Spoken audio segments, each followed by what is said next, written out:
Ruby Street and Blake Avenue is a sort of desolate, low-lying area that's right by Kennedy Airport, right off of Conduit Boulevard. So to the average eye, it might not look like anything. In fact, it looks like almost this weird, untouched area of New York that hasn't been, gentrified or built over or whatever. And it's kind of low and swampy and all that. But in Mafia history, it actually has a pretty big significance. So in the early 1980s, in the Bonanno family, there was a lot of upheaval because the boss, Philip Rusty Rastelli, had been put in prison. And in fact, over his entire sort of mafia career, he had been jailed like a bunch of times. He was kind of a lame duck boss. And the family was sort of split into factions. Those that supported Philip Rusty, or like Rusty Rastelli, and those who didn't.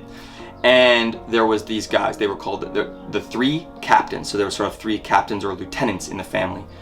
Phil Lucky Giacone, Dominic Big Trin Trinchera, and Sonny Red Indelicato. They began to grouse about the fact that this boss was always in jail, and it kind of made the family weak, and there wasn't a strong hand at the negotiating table for these sort of interfamily rackets and whatever. And these three captains were like basically saying like, we want to be the boss, or like we'll run the family.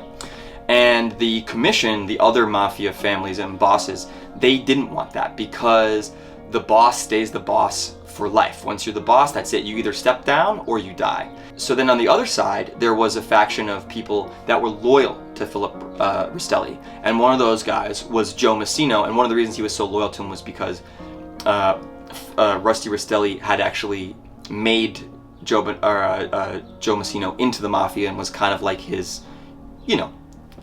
sort of older brother in the mafia, or whatever you want to call it. So after several meetings where they tried to sort this out as to who was going to run the family, and could there be, these three captains, could they be appeased?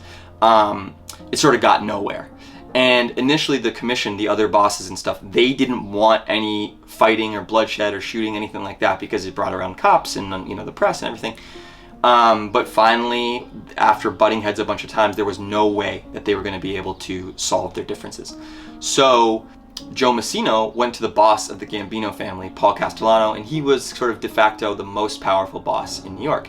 And he was like, hey, what am I going to do here? And Paul Castellano said, do what you need to do to defend yourself. Joe Massino set up another meeting at a catering hall in Brooklyn, and he invited the three captains.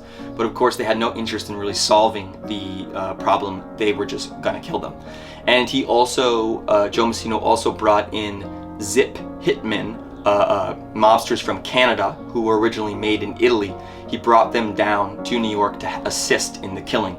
So anyway, as the three captains came in for what they thought was this administration meeting, they were cut down in a hail of gunfire. So then after that happened, they needed to clean everything up, right? So they wrapped up the bodies and all this stuff, and they took them out of the club. And the bodies were then passed on to John Gotti, who was a close friend of Joe Massino because they were neighbors. They lived together in Howard Beach, or near each other.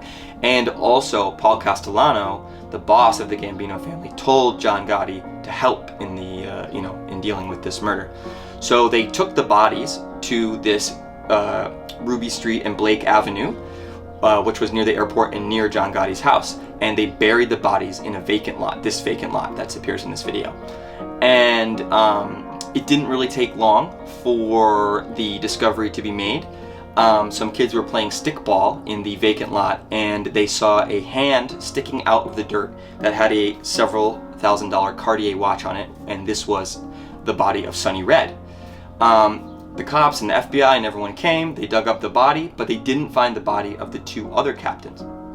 So anyway, sort of long story short, basically, even though the cops and FBI really knew that Joe Massino was behind and stuff like that, they had no real evidence to be able to pin it on him. So nothing really happened. Then later, Massino went to jail on an unrelated case, and when he was released after, I think, 6 years or something like that, he was the boss of the Bonanno family. And Up until Rusty Rastelli's death, he was extremely grateful for Messino for protecting the family for him while he was in jail. And then the lot did not reveal its other dark secrets until 2004, when Messino himself became a rat and told them where they could find the other 2 bodies, which the FBI then went and dug up. So what might look like a normal vacant lot to some actually held a very dark secret, and to this day I wonder if maybe there's some other things maybe buried in that vacant lot.